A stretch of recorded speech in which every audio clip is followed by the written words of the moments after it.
Let's get on to the bad news, y'all. Let's get on to this Ninja Turtle news. All right, so yesterday I was out and busy doing some stuff, or else I would have made this as its own video. And I was so close to, but I was like, oh, well, then I'd be too tired to do a live stream, and I'd hate to push the live stream. But I'm here and we're doing it. We got an update on what the Ninja Turtles are going to be doing in live action form. Now, just to catch you up, we have heard for a while that Paramount is wanting to do another live action movie. And in fact, the last people that were set to write it was what was the name? SNL Weekly Update. What was that? It's the guy who does those. What's his name? I don't watch much SNL. Michael Che Rose. Is it Michael Che? Uh yeah, there we go. Colin Joss, sorry. Colin. He was hired alongside another partner to do TMNT. I remember that. That's what got announced. I just remember thinking, oh, that's kind of random. I wonder why he was chosen to do the live action movie. I see here it goes. This was announced, 2021. Said here, Casey and Colin Jost to write live action Teenage Mutant Ninja Turtle movie for Paramount. That was 2021. So 4 years ago, about to be five. And nothing happened with that. I don't know if their script just wasn't good enough, they didn't like the direction, or things were stalling, but this movie never ended up coming to be. And now we're being told what is the plan with the new creative head. So it says here, Teenage Mutant Ninja Turtles, Neil H. Mortz in talks to produce live action feature for Paramount. You read that headline, you go, all right, finally, I need me some TMNT Turtles. Let's do it. Cowabunga, dude. And then you read a little further into it. So, for one, they give us an update on let's see here. I'm trying to find the exact phrasing. Within the article, they give you an update then on what has been happening. So it says there hasn't been a live action CGI live action Ninja Turtle movie since the mid 2000s with Teenage Turtles Out of the Shadows, the Michael Bay produced ones that bombed at the box office, stopping the filming of the franchise in its tracks. Yeah, that's because it wasn't very good. Okay, I said it. There's going to be a lot of Michael Bay turtle hate here, so get ready for that. And then they moved on to the Animated Mutant Mayhem, which is good, and that is separate from all this news. We will talk about that in a sec. And I was like, okay, that's fine. It's going good. And then here is where the devastating part came in. It said, at the same time, The Last Ronin, another TMNT live-action CG animation hybrid project that was in development, has been put back in the pizza box. I need a sad sound effect. I don't know if a fart's a sad sound effect, but I'm pretty sad. According to sources, the project was being developed as an R-rated feature with nobody filmmaker. So we didn't know this part. We knew they had a writer, which was the writer of the Child's Play reboot, which I said, oh, he's a fan, or he was nice to me. He messaged me once and said, hey, thanks for promoting the movie and being nice and all that.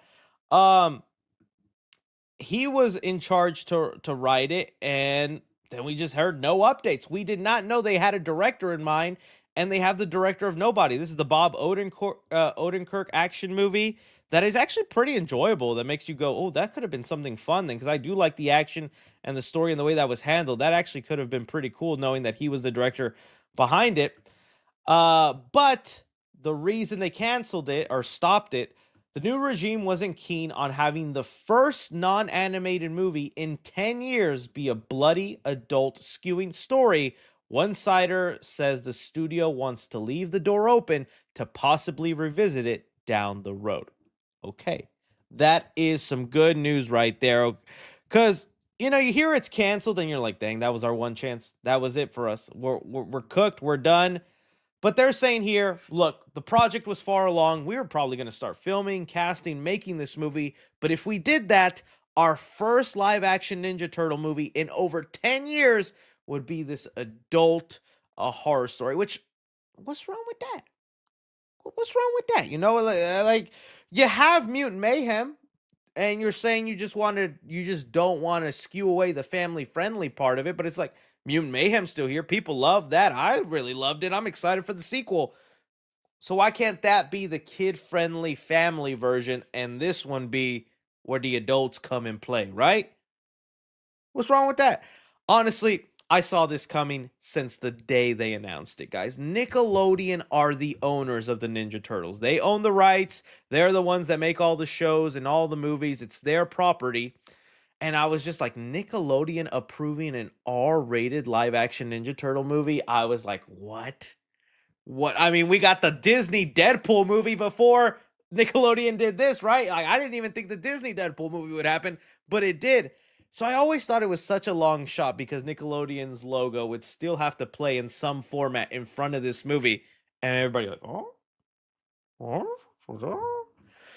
So hopefully they get back to it someday in the future, and hopefully this still ends up happening. I know you guys are probably spamming in the chat the last Ronin video game. I am not trying to jinx anything.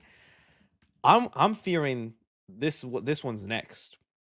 I'm fearing very soon, maybe not very soon, but one day in the near future, we're going to be told the game has been canceled. The game is not moving forward. The game is no longer happening. I'm not saying I have any insider information. You guys know I barely ever do. But the company making the game has had major layoffs. They've had a lot of change in management. We've got no updates on this game since this teaser came out, which was, when did this teaser trailer come out? Let me see here. 2 years ago, which I guess is still common for a lot of video games.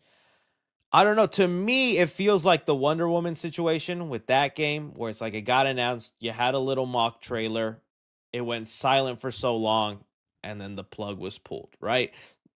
I hope that isn't the case because this would be the biggest thing as proof Nickelodeon needs that, hey, people will watch this because you know why? They spent $60 or $80, whatever the price of the video game will be when it comes out. They spent that much just to play this game. They'll spend the $20 to go watch it in theaters. Crazy, that's how much tickets. I exaggerate, but that's about it, right? It's like, well, they spent $80 to play a game. They'll spend that money then to watch the movie. Let's green light this thing and go. So this to me is like, I need the video game to happen because this is going to be the proof and the numbers on the chart that Nintendo needs that, okay, there is an audience. There are people who want this Last Ronin story. If this video game flops, then the movie's dead forever. The video game ain't sell, movie might not happen. That's honestly how I see it. So with that said, pretty sad, but I do like the silver lining of it's just close the door on it now.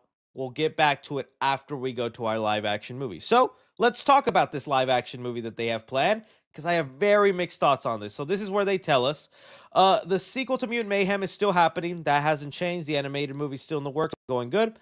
But here they say multiple sources at Paramount want to Sonicify the TMNT franchise. The Sonic the Hedgehog is a 3-movie and counting hit franchise for Paramount that is based on the popular Sega video game. The movies are live-action hybrids and play very well to all ages. The 4-quadrant crowd and have become a billion-dollar franchise. That's combining all 3 movies, not individually. No Sonic movie has made $1 billion on its own. That's if you count the box office of all 3 movies combined. For short, the studio and them happen to be producers of Morts. If you want Sonic, you want to get the guy who did Sonic, the one insider says. So that's who they got. This producer, Neil H. Mortz, he produced all 3 of the Sonic movies. So let me pull those up. Sonic movies.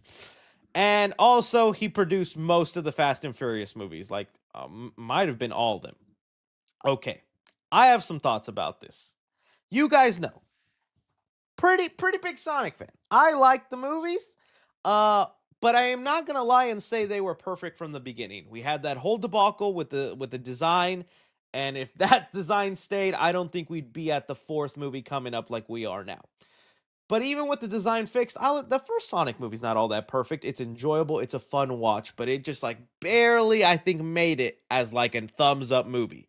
Just being honest. Second movie, I actually enjoyed much more. I know there's some people who don't like it.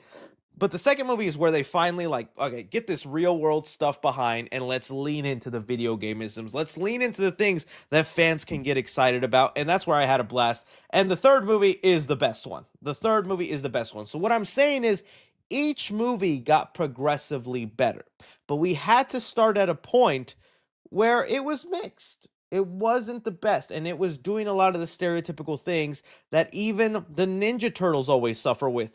The human characters first and the CGI people you want to see kind of second.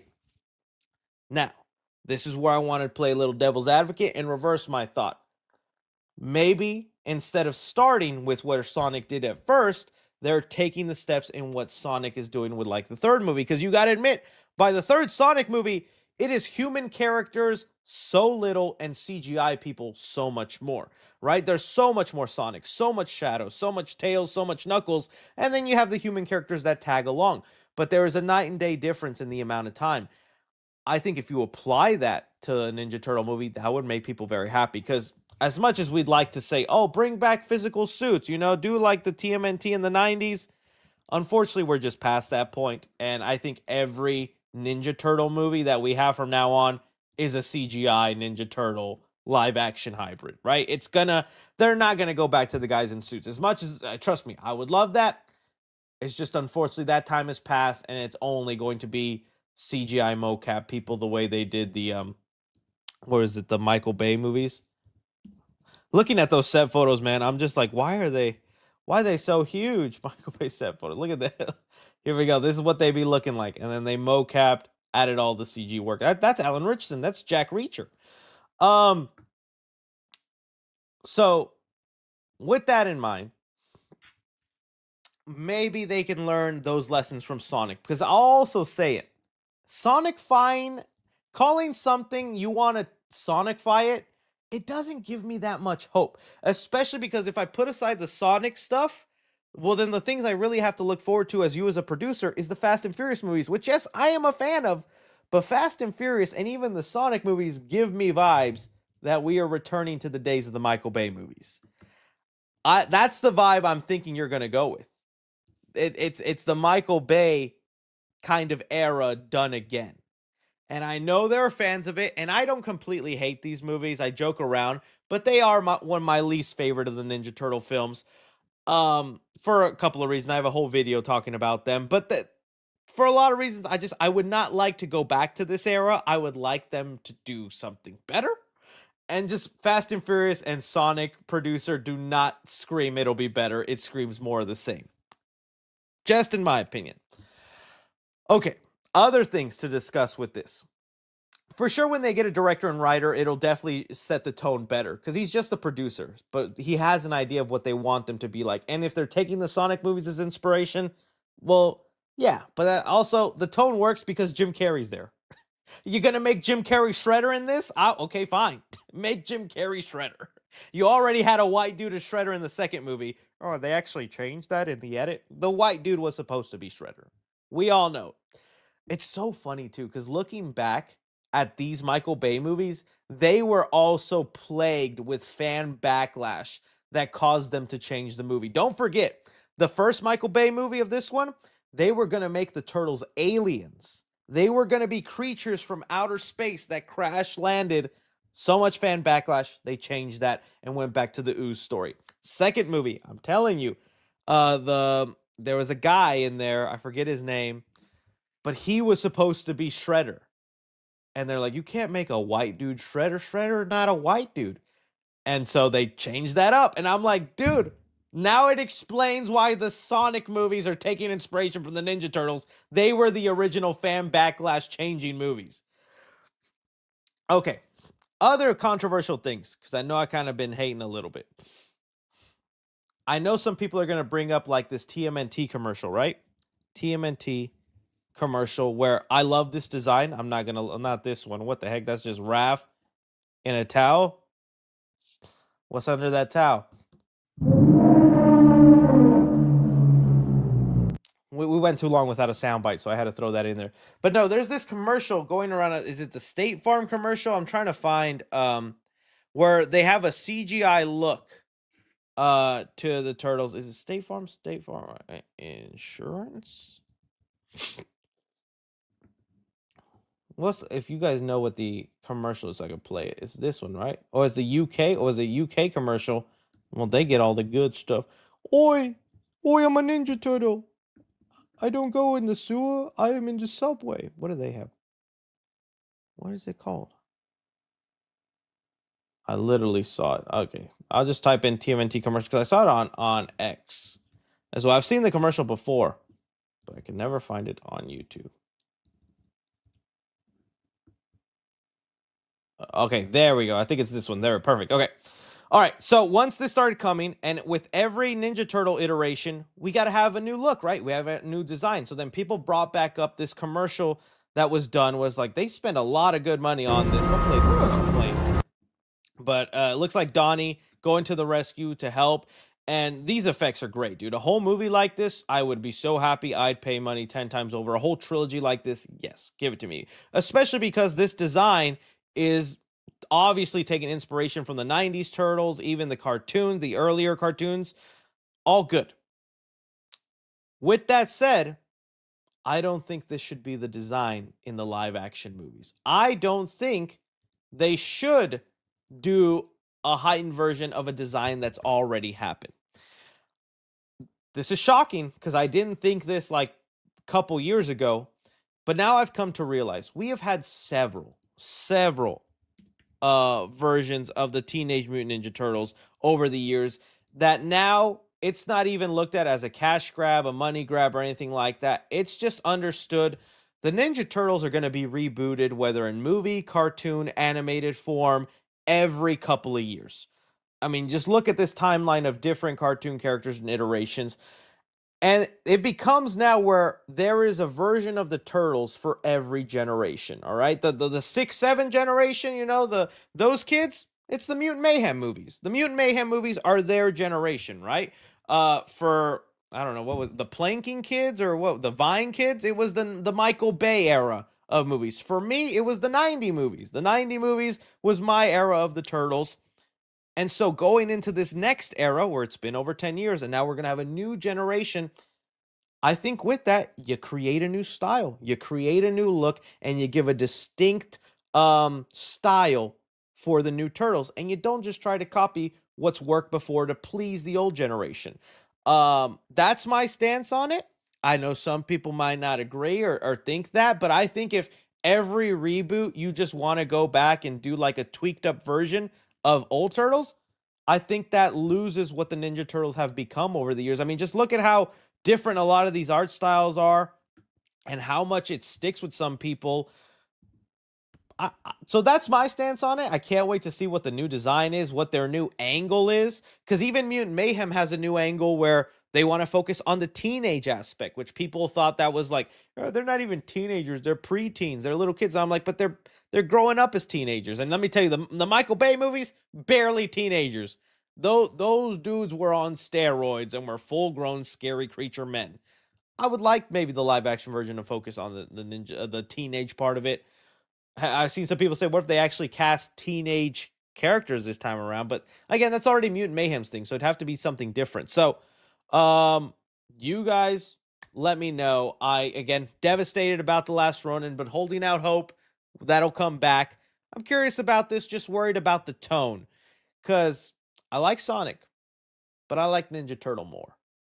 That's just my truth. Just me being honest. So as a Ninja Turtle fan being told they're gonna copy the style of something I don't want to say I think less of, but something I'm just like, oh, okay. But it just like it surprises me a little. Surprises me a little, but also can't blame it because the Sonic movies have been hyped. They have been hyped. So you guys tell me. Someone just said Unk Turtles. Oh, brother, this guy stinks! Good stuff. Yeah, honestly, that could be it too. I saw someone say they could follow the IDW comics. That would be nice. That would be nice.